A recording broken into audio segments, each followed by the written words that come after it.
chain reaction, or PCR for short, makes a lot of a specific segment of DNA, or it can make about 100 billion identical copies of a sequence of DNA. You're going to need a segment of interest from a DNA strand, DNA polymerase, DNA primers, and 4 nucleotides. First, you're going to start off with one DNA strand, and you're just going to need one fragment of interest from that DNA strand. And we can just go ahead and use the one that I have given right here. So you're going to, out of this entire fragment of DNA, you just need this little section.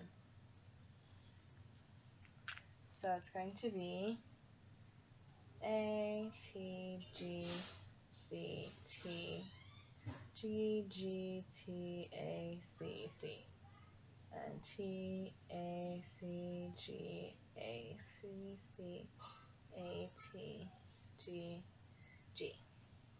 Okay.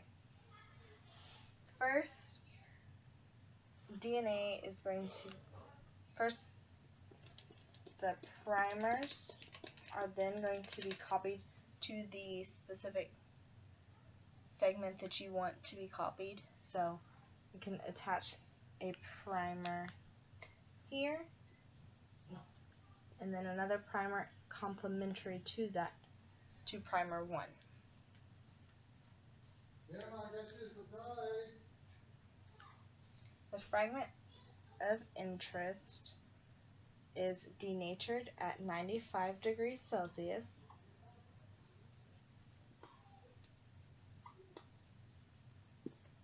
which is where the hydrogen bonds are then going to break down, and it is going to then create 2 different strands of DNA, which is going to be detaching this one strand of DNA. So the temperature is then going to be lowered to 60 degrees Celsius, which is then going to be annealing, which is going to attach the primers complementary to each other,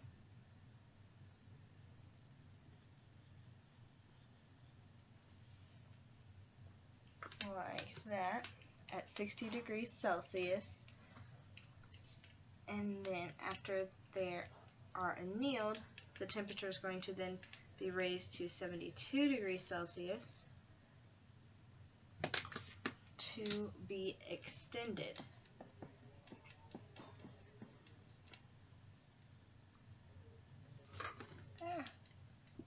So here's where they're going to be extended, and the DNA polymer, or the DNA primers, are then going to reattach, and I'm still going to use the same sequence. I'm just going to use a sequence of 4.